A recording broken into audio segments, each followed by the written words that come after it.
All right, welcome back to another episode of the ATM Podcast. I am your host, Mike Mayan. Here we have today. Best, please introduce yourself. My name is Keith. I'm 27 years old and I'm a barber by trade. Yeah, barber by trade. All right, Keith. Just out of curiosity, Keith, bro, how's your day, bro? Good? Good so far, man. The weather killing my vibe. Really hate being out here in the rain, but so far so good. Try to get a little closer to the mic. But, yeah, so I know you had a busy schedule today. So, I mean, please, by all means, tell the viewers that are watching this, what do you do for a living? How did you get there? And just anything you want to just add in general in terms of like your barbershop and whatnot. All right, yeah. So as you might know, I'm a barber by trade. I've been cutting for about a decade now. I really started cutting hair at 17. That's when I first picked up the clipper, just for shits and giggles. And what got me interested in like cutting hair was it stemmed from getting my hair cut. Like I always looked forward to getting my hair cut. I always liked to get my hair cut. It was just like satisfying. For the girls, bro. Yeah, for the girls. No. Let's be honest.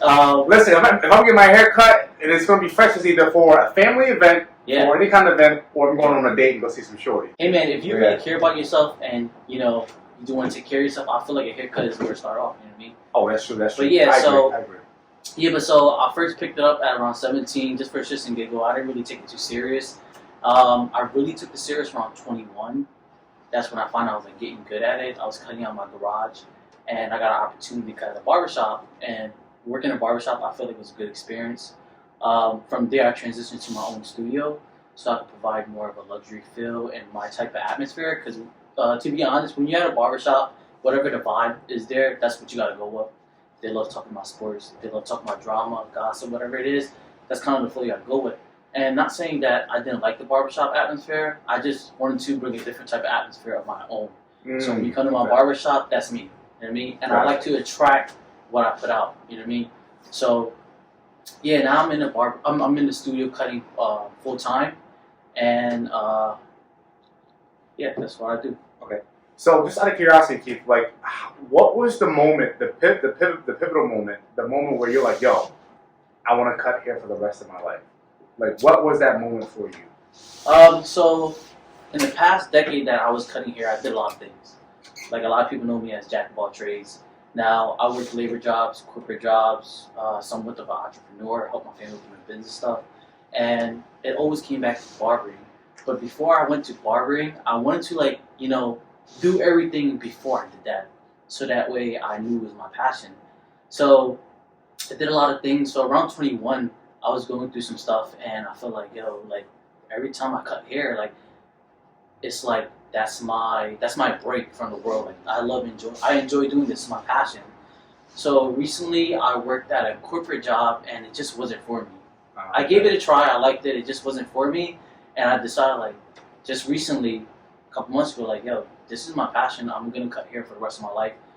This is what I like doing, because when I was working a corporate job, the money was good, and I would come home kind of stressed. You're working for someone else. Yeah. You're helping someone else get rich. You're building that person's dream. Whenever you clock in, you're building that person's dream, not your own. Oh. You know what I mean? So. Go off. So after work, I was I'll be I want to go home. I'm just stressed out from the day I had. But when I'm cutting hair, I'm never stressed. I cut hair all day long. I'll come home happy, ready to cut hair the next day, getting ready. You know what I mean? Hey. So I was do what you love. That's when I found out I was meant to cut hair. I'm not stressed out. And I feel like everyone is meant to do something in the universe. So do the universe a service, don't do yourself a disservice by doing something you don't love. You know what I mean? And I feel like when you have a passion for something, you push and go beyond your expectation of doing what you love. You know what I mean? Instead of doing for someone else. When I was in corporate, bro, I would go in there, not half-ass it, but I would just go in and do what I was supposed to do, bare minimum. And that's it. Yeah, that's it. Because that's what I was told to do, and that's what I got paid hourly to do. But now for myself, no matter if I'm making $0 or $100 an hour, I'm gonna be 100% all the time because it's my passion. So that's why I feel like when you do something for your passion, there's no fail to it. There's no fail. You're doing something you love. Yeah, that's pretty fucking deep. And you know what's crazy too, bro? Now that you mention it, I do follow you on IG, and I have seen your journey from when you were starting a corporate job, because I've seen your IG stories, Confidence Corporate, and then I see you work at Tasty Tea. It's my family business. Your family business. Yeah. So how, if you don't mind me asking about your family business, how did that come about? So, like I said, I did a lot of jobs growing up. Before I worked at TCT, I was working at a labor job. It was I was a distribution manager at a warehouse factory, and working there for like 6 years, and the pay and stuff like that, you realize these motherfuckers don't care about you. They can replace you just like that. You know what I mean? Yeah. You get a back injury, you are hurt, or Done. Personal issue, you can't work no more. They don't care. They're gonna replace you, and that kind of snapped something in my mind. I was like, yo, you gotta take care of yourself. So then I told my dad, like, hey, let's open up a business. And he had his 401k. I had some money in Bitcoin. It was booming at the time, and we didn't know what we wanted to open up yet. I got the idea from an aunt in California. She does boba, and I'm like, you know what? There's not a lot of boba stores that's Cambodian owned in Philly. So from there, the rest was history. Those wings are fire, bro. Yeah. Those wings are fire. If you haven't had BT wings, yeah, go those check wings them are out. fire, bro. Go check them out. But yeah, from there we just opened up the business, and Mike was actually one of the first person I hit up to help me look for a location. And we part ways, but we did work for each other a little bit. We just couldn't find the right spot. Yeah, I remember that the one pizza joint that we went to go and check out. But it needed so much renovation. Yeah, it needed a lot of work. Yeah, a lot of work. Yeah. So honestly, I didn't even blame you guys for that either, because like I said, that place, I mean, it's a great location nonetheless, but it just needed a lot of work. Yeah. Mm-hmm. I actually think that the spot you guys have now is a perfect spot. Yeah, and I feel like it's gonna boom soon too. Like it's a start. Yeah, I already know that some people consider where your spot's at as Cambodia town. Yeah. Yeah, so I'm pretty sure, people, support and whatnot, and like I said, your wings are fire, your drinks are fire. I come back with Trump. You know Trump, right? Yeah, Trump. That's I come back like almost. I remember you guys first opened, we came back every single week, like 1 or 2 months straight. Yeah. But yeah, because we also wanted to show support as well. So besides the Tasty Tea brand, I mean, did you come up with the entire concept yourself, or how about the name wise? No, it was really a all together family thing. Oh, okay. It wasn't just me behind it all. My mom was the brain of it. My dad was the muscle of it. I was the helping hand. All together, like we all had separate ideas, but all together, that's how we came to Tasty Tea. Yeah, and everything just worked out. But if you don't mind me asking, how did you come up with the name Tasty Tea? Because that's really fucking catchy. Yo, when you first open up a business, I think the most hardest part is coming up with the name. Oh, dude, it gets so cheesy, and like you come up with like all these random things. But like, my mom just came up with it one day. We had like a super list, right? And we had like a list of like 20 names, and none of them just rung a bell. My mom just sat there. She was like, "What about Tasty Tea?" And I'm like, that's when it least expected. Yeah. When you don't think about it, it comes to you. When you sit there and try so hard, it's not natural. So you don't anticipate it, and then it just comes to you. And you know what's crazy? It's like if you don't have the name, it's like you stop everything to find out the name first before you do the business itself. Yeah. And that kind of because it should be the opposite. It should be you should put in work, and as the name comes, it comes. But for some reason, it's like when I didn't have the business name for the salon, I was like, fuck, I don't want to do anything until I get the business name. Mm-hmm. And that shit just like fucked me up. Okay, so back to the barbershop, right? Mm-hmm. So what is your schedule like for as a barber? So, everybody's schedule is different. Yeah. As a barber, that's one of the benefits of scheduling, like the flexibility that comes with cutting hair and being a barber. Okay. Like you make your own schedule. Yeah. And as of right now, I cut from 3 to 8 o'clock. I don't cut morning times. It's just because the way my clientele work is too spread out. So right now I'm cutting from 3 to 8. And then once I get more booked up, then I'll start cutting more full time. But as of right now, it's 3 to 8 o'clock, Monday to Friday, then I'm off weekends. Okay, that's dope. And if you don't mind me asking, how much do you charge per haircut?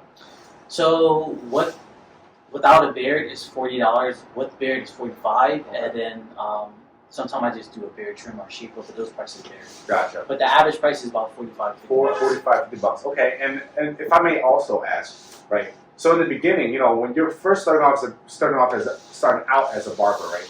You don't have much experience. How much were your cuts then? Were you just doing free off of the string just so you get experience, or did you charge like just even coming out?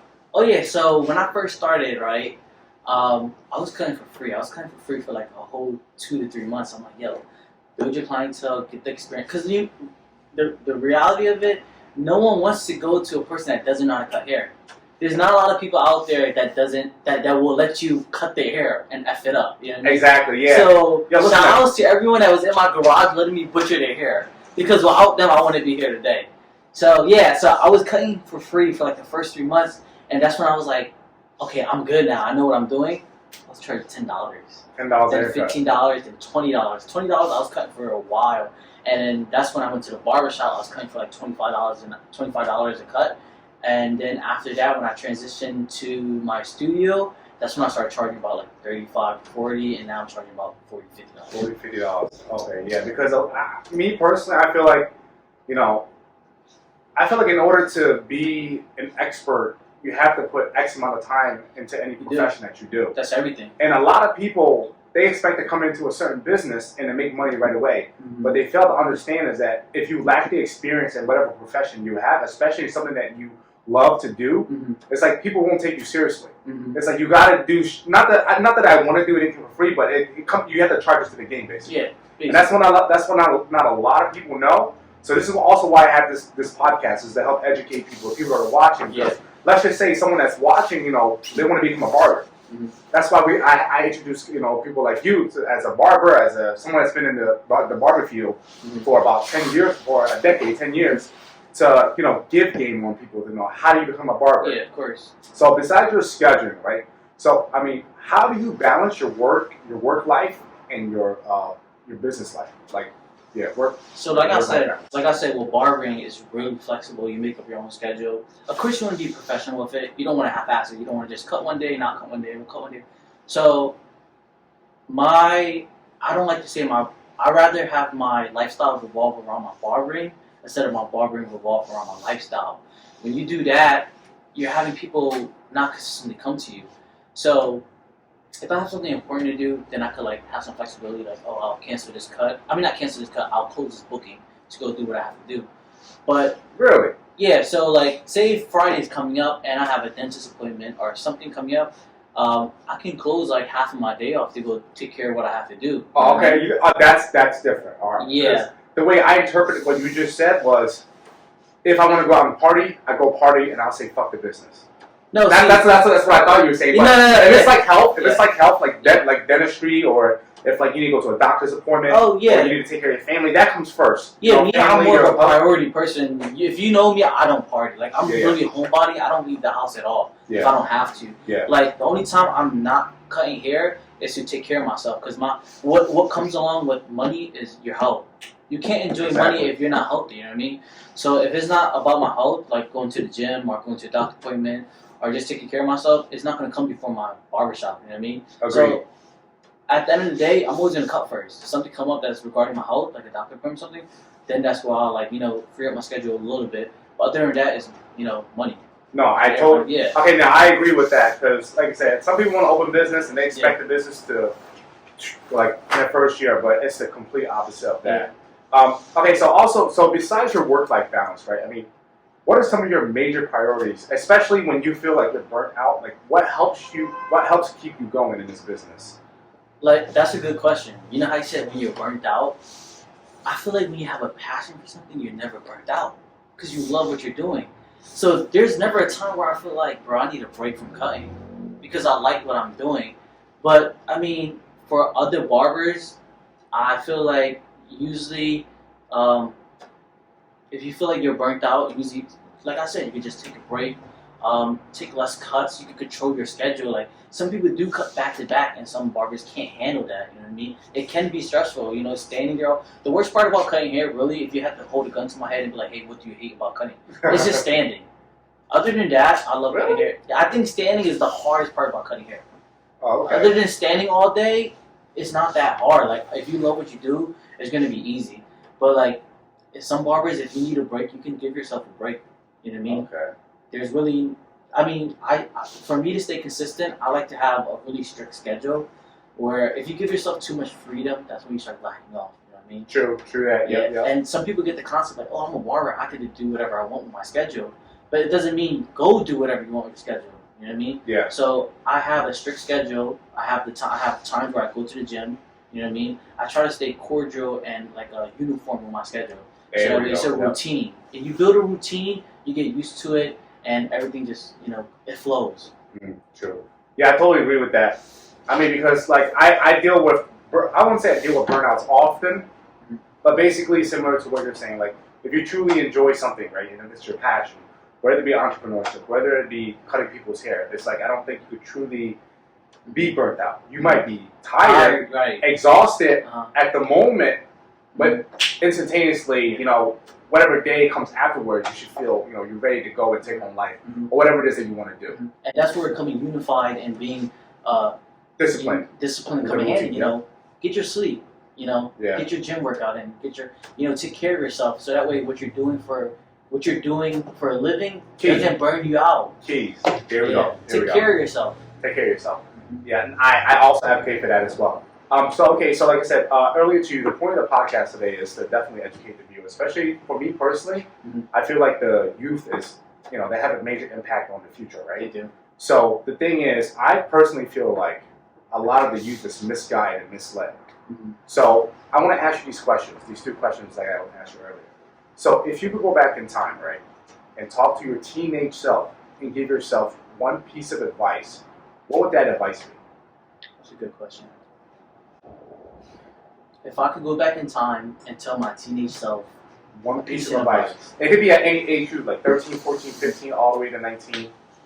Because I feel like those ages from 13 to 19 is like crucial for development. Yeah. But they say like earlier ages, but I think from 13 to 19 is like when you truly like. Also, a lot of people tell you like around that age you start figuring out what you want to be in life. Hey, I mean, not necessarily. I mean, you don't have to know what you want to do between 13 and 19. Because I'm pretty sure that people in their early 20s, late 20s, they still don't know what they want to do with their lives. Yeah. But what I'm saying is from 13 or 19, you develop this a social circle, right? And you make friends with certain people that impact your life.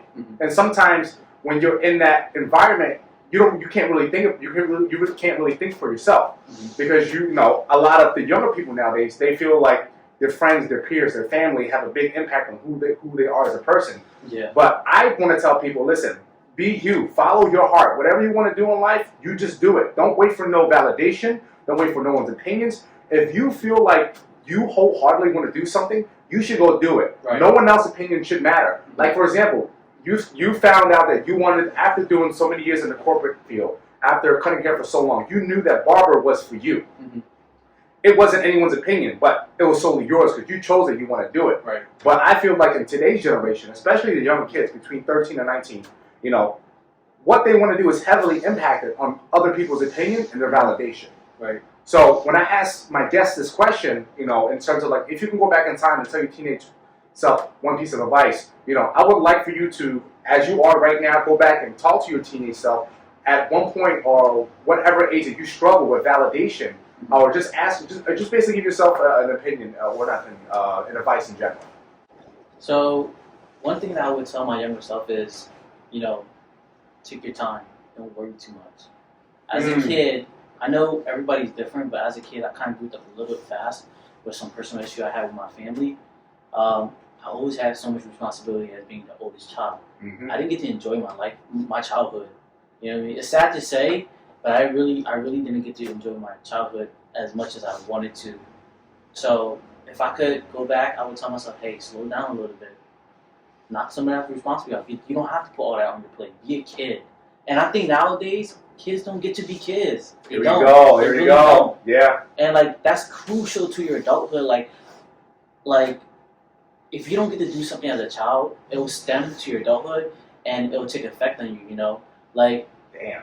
Yeah. So my mom. I felt that, bro. Yeah. Shit, I felt especially that. being Asian. Yeah. I don't know about other races, but with being Asian, parents put a lot of responsibility on their kids, and especially your first generation. Especially your first generation and the oldest. Exactly. Yeah. Yo, us older kids and first generation, we have so much responsibility that our younger siblings don't really understand, and it's just so hard for us to actually be a kid. I just started feeling like I get to do certain things.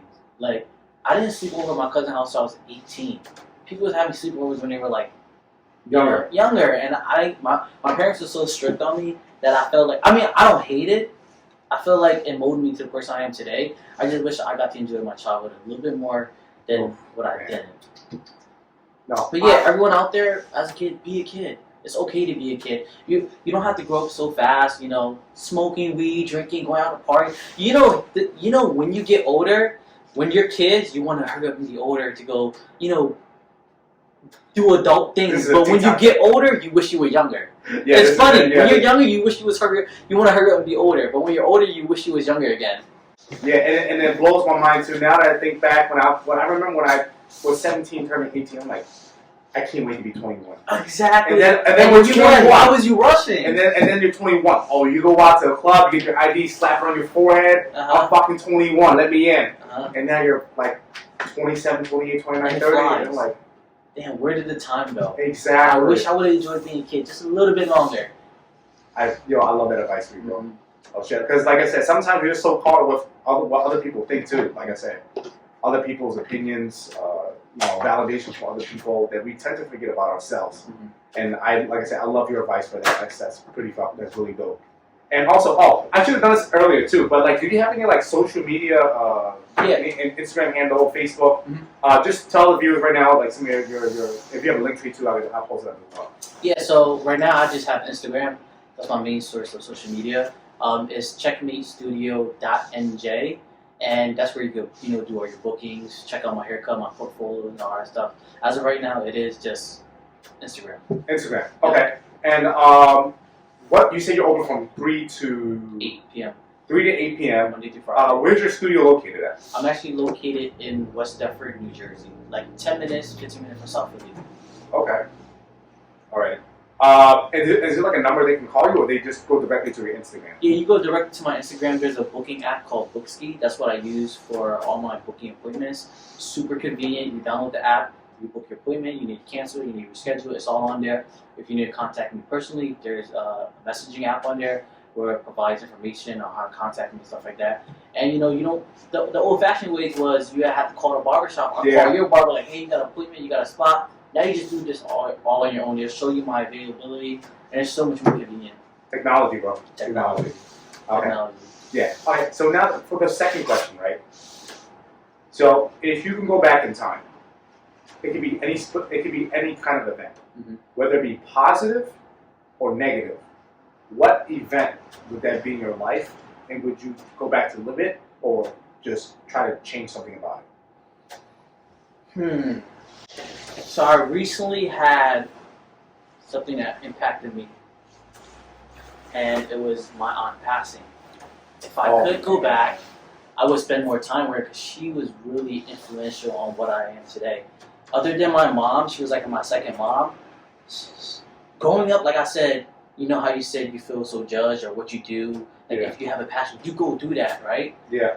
She was that person that made you feel okay of what you wanted to do. If I wanted to be fucking, I wanted to be a trash man growing up. I wanted to be a mailman. I wanted to be anything I wanted to be.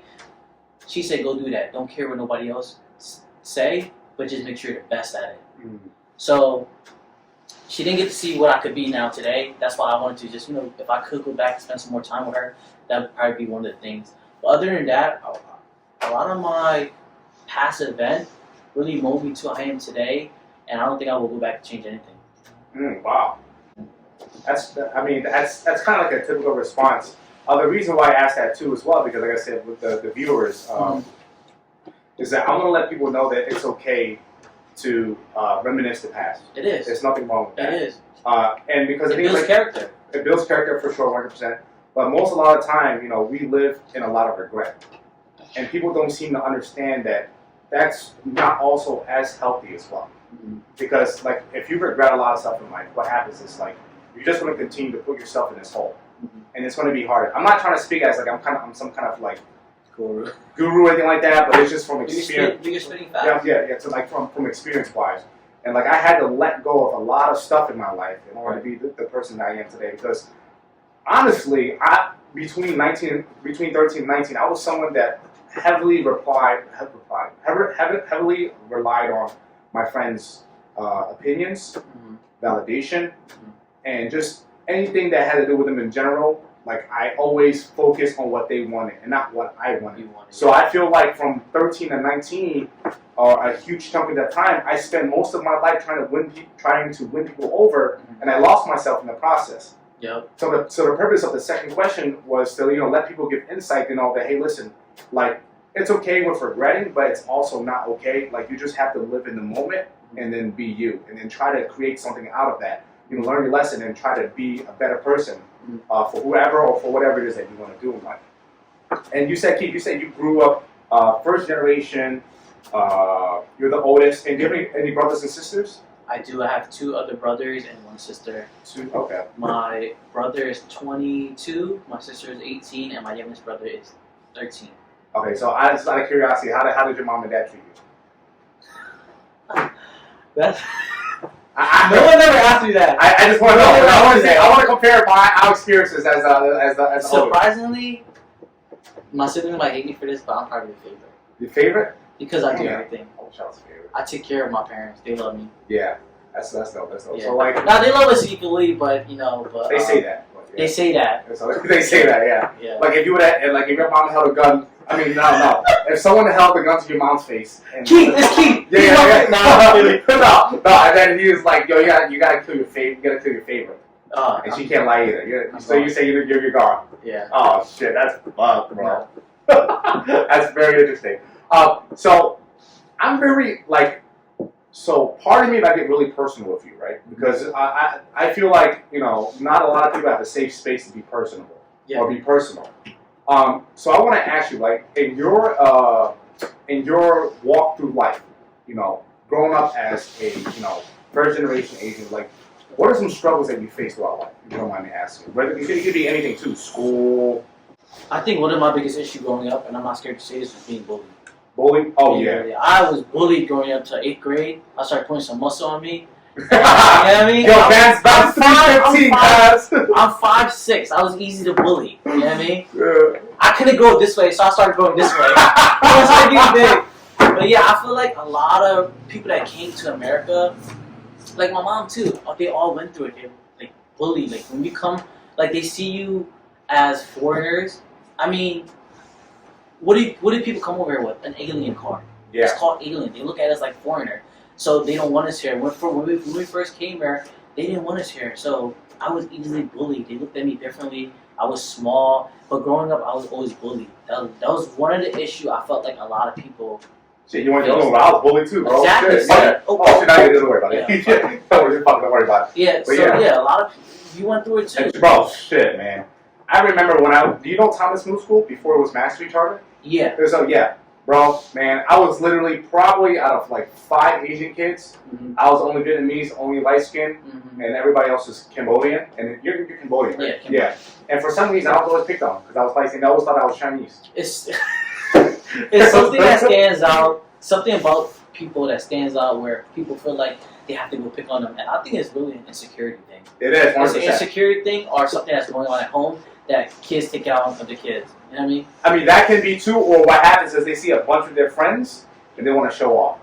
When people get in big groups, they act different. Exactly, when they're by themselves, yep. What is it, peer pressure? Peer pressure, yeah. You know what I mean? And definitely, one thing that I do, like, this is what I said earlier, like, when you're younger, you want to win your friends' approval and their validation and their opinions, and I feel like a big part of, like, bullies, and I'm going to just say this for the record, I know I'm going to get backlash for this, but I think people need to be bullied. And the reason why, and just hear me out, and the reason why I say that is because bully builds character. You have to go through these struggles. Yep. If you don't get bullied now, you get bullied later. Yep. So you have to build that thick skin in order to become, what's that word? In order to be prepared for the future.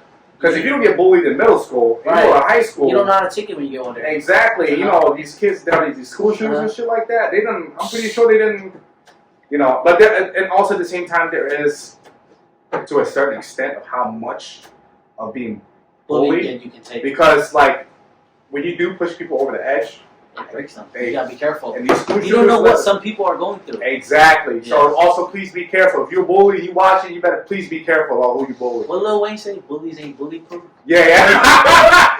Bars. Yeah, but that's funny that you say that because working in corporate, there's an anarchy, there's a pedestal where different people stand upon. Yeah. And like there is some bullying that goes on in corporate. Corporate work, 100%. People get a little bit power. They feel like they can bully someone beneath them, right? Yep. But like I was bullied since I was a young boy. So so when I worked in corporate, I'm like, you can't bully me. And a lot of the crazy thing is, my managers, they see me as alpha, and they felt like they were what's the word?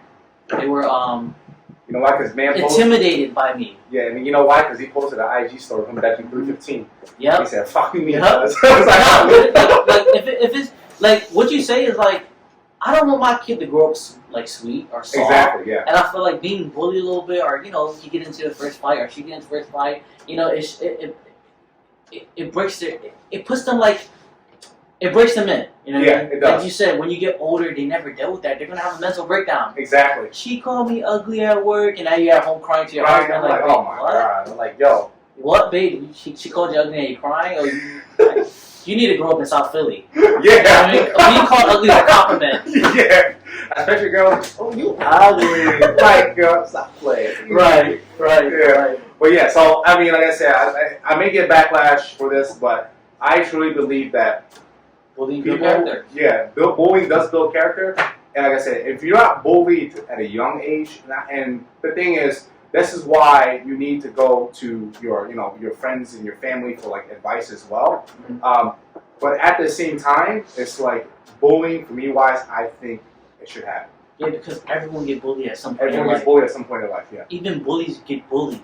Exactly. I honestly think the reason why bully is because they were bullied. Exactly. Hey, I'm gonna put that's a TikTok clip Yep. right there too. But yeah, so Put I that mean, on the shirt. yeah, bullies get bullied, yeah. Bullies get bullied too. And that's crazy. And have people always thought you were Chinese when they were trying to insult you? Just out of curiosity. People thought I was Indian growing up.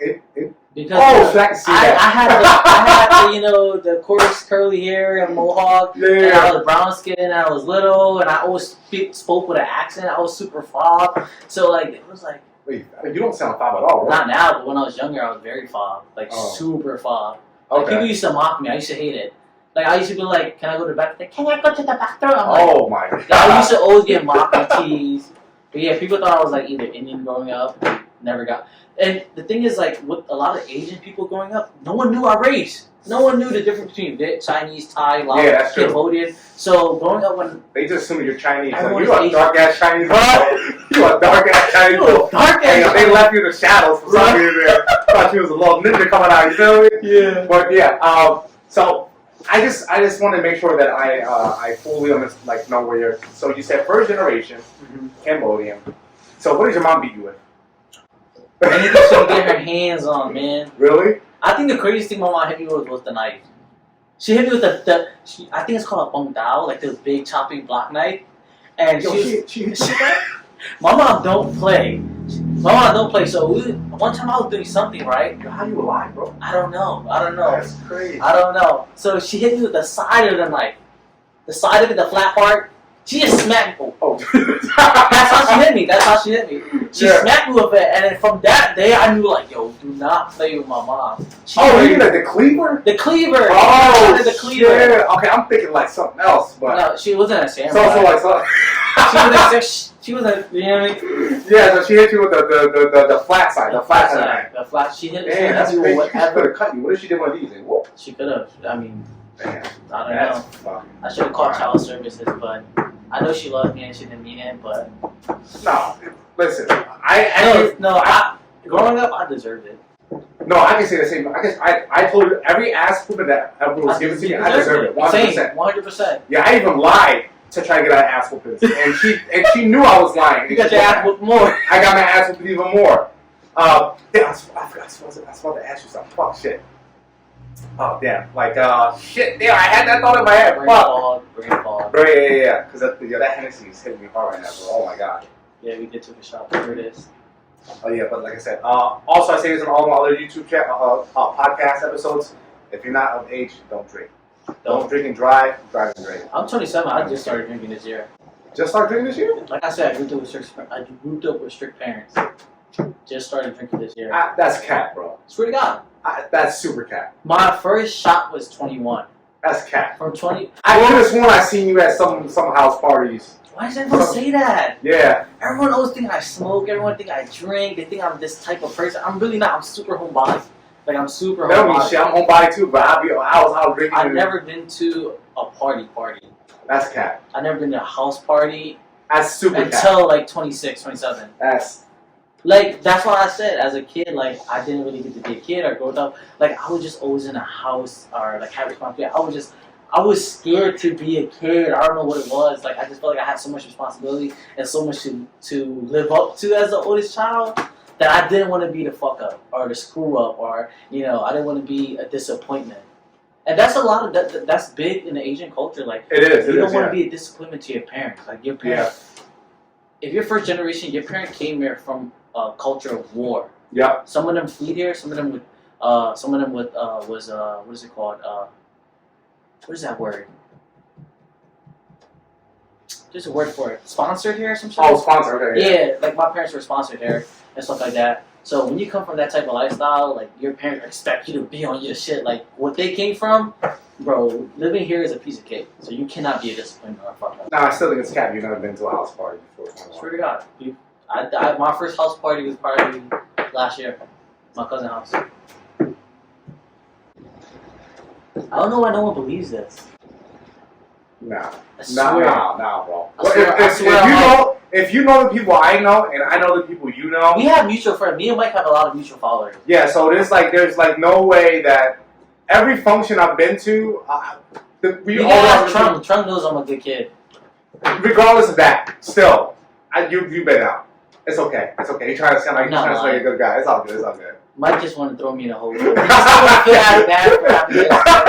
Yeah, that experience. Oh shit. Oh, I mean, you're big. You guys are known for partying hard. I can say the same about Cambodian people, bro. Yeah, we damn. I can say the same about Cambodian people got drinking problems. You know. Yeah, honestly, yeah, yeah. See, I think that's why I didn't drink, to be honest, because my parents. It's kind of sad to say this. They're both alcoholics. Not in the like I don't take care of my kids way. They just party. Like if you know Cambodian, if you know Asian people, they party.